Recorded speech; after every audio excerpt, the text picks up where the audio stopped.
j'ai suivi le lot et j'ai commencé à me mettre en couple.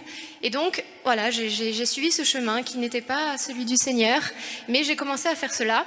Et les années sont passées et puis je continuais quand même à prier. Je ne me rendais pas compte de ce que ça m'apportait, mais après coup, je peux vous dire que j'ai compris. Toutes nos prières, il n'y en a pas une seule que Dieu perd. Elles sont toutes précieusement recueillies. Vous savez, la bonne maman Marie, toutes les prières qui montent, elle les recueille. Et après, elle les disperse. C'est comme des roses qui montent vers le ciel et après Marie les effeuille sur tous ceux qui en ont besoin, à commencer par nous, notre âme, on a besoin. On a besoin de la prière et puis aussi ceux de nos proches, de nos familles. Et donc, voilà, ces prières, elles ont été entendues pour moi. Et donc, bon, je cheminais, voilà, loin du Seigneur. Et puis, ma famille priait beaucoup pour moi. Notamment mon papa, il priait beaucoup Marie, il aimait beaucoup Marie, ils ont fait pas mal de pèlerinages et il priait pas que pour moi, aussi bien sûr pour mes frères, mais le Seigneur au bout d'un moment s'est laissé fléchir et ça a été la rupture de cette relation.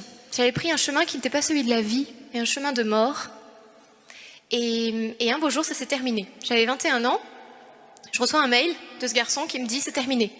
Alors bien sûr, quand on est jeune, vous savez ce que c'est, on s'attache, le cœur, on se donne, voilà, c'est très fort, les liens qui nous unissent.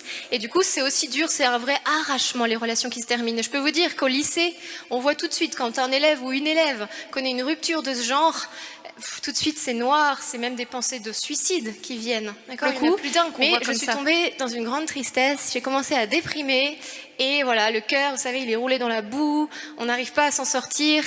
À la même période, j'ai perdu ma grand-mère et je passais les concours des écoles de commerce. J'avais fini mes 3 ans de prépa. Je suis tombée dans une grande tristesse. J'ai commencé à déprimer et voilà, le cœur, vous savez, il est roulé dans la boue. On n'arrive pas à s'en sortir.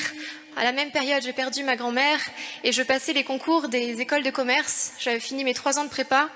Et du coup, j'étais en train de passer les oraux. Vous savez, les oraux, on va de ville en ville pour passer dans chaque école les oraux en diverses langues, français, allemand et anglais. Et du coup, je passais mon temps à pleurer, je m'en souviens encore. Mon papa, il me voyait, maman aussi, il savait pas trop quoi faire pour m'aider. Il continuait de prier. Et puis mon frère a eu la bonne idée, mon frère aîné, Jean-François, un jour de m'inviter à un forum à Paray-le-Monial. Vous connaissez peut-être Paray-le-Monial ? Ouais, c'est très connu quand même maintenant. Donc c'est la communauté de l'Emmanuel qui s'occupe de ça, donc qui rassemble des jeunes. Et donc il y a des petits forums durant l'été d'une semaine, enfin un petit peu moins, entre 3 et 5 jours, à thème. Et il m'a dit, vas-y, va là-bas, il y a un rassemblement pour les jeunes au mois d'août, tu verras, c'est chouette, ça va te faire du bien. Alors au début je disais non, vous savez ce que c'est, hein, on ne veut pas toujours s'en sortir. Parfois on se complaît dans la souffrance, on se complaît dans ce qu'on vit, alors que le Seigneur, lui, veut nous tirer, il veut nous relever. Vous savez, quand on est à terre, Jésus, il n'a qu'une envie, c'est de nous remettre debout et qu'on reprenne le chemin. Parce que la route est longue jusqu'à la vie éternelle, d'accord ? La route est longue et c'est important de toujours se relever avec l'aide du Seigneur et puis de nos frères et sœurs. Le Seigneur nous donne aussi des frères et sœurs, des proches. C'est pour ça que les groupes de prière sont très importants. Des proches qui prient pour nous et qui nous aident à rester fidèles au Seigneur. Et donc, je me suis dit, ok, on va y aller.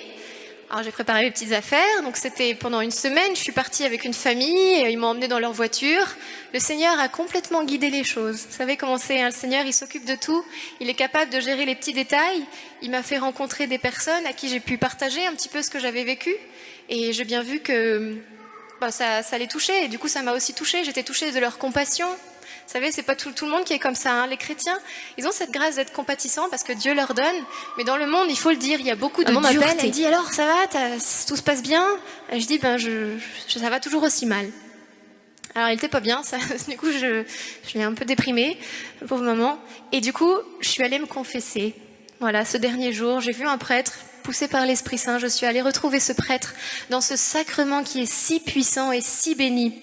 Paray-le-Monial, c'est le lieu où Jésus a montré son sacré cœur en disant « Voici ce cœur qui a tant aimé le monde, qui a tant aimé les personnes, mais qui ne reçoit de la plupart qu'ingratitude et indifférence. » Bon, je ne le savais pas spécialement, mais en tous les cas, c'est vrai que le Seigneur, il a un cœur qui déborde d'amour. Et en fait, quand je me suis confessée, tout simplement, c'est la puissance de l'Esprit Saint qui est venue agir dans mon cœur par les mains du prêtre. Vous savez, le prêtre n'est qu'un intermédiaire, mais c'est Jésus qui agit. Et nos péchés, nos fardeaux, tout le mal qui s'est accumulé dans nos cœurs, on le donne au Christ. C'est le Christ qui le reçoit. Il est là, il mendie nos saletés, entre guillemets, d'accord ? Ces ordures. le péché, tout ce qui nous défigure, tout ce qui nous blesse, tout ce qui nous oppresse, il le mendie qu'on lui donne. Alors je lui ai donné, je dis tiens Jésus, voilà tout le mal qu'il y a dans mon cœur, et aussi ma souffrance et ma peine. Comme dit le verset, il recueille nos larmes dans des outres. Bah c'est ça, il a recueilli aussi mes larmes, et quand je suis sortie de ce sacrement, eh ben j'étais lavée. J'étais lavée, et je ne sais pas trop ce qui s'est passé, mais je me sentais toute bizarre. Et à partir de ce moment-là, la joie est entrée dans mon cœur, la paix est entrée dans mon cœur. J'avais vidé tout ce qui n'allait pas, et alors le Seigneur a pu me remplir de son esprit de vie et de puissance. Et ma vie a été transformée à partir de ce moment-là.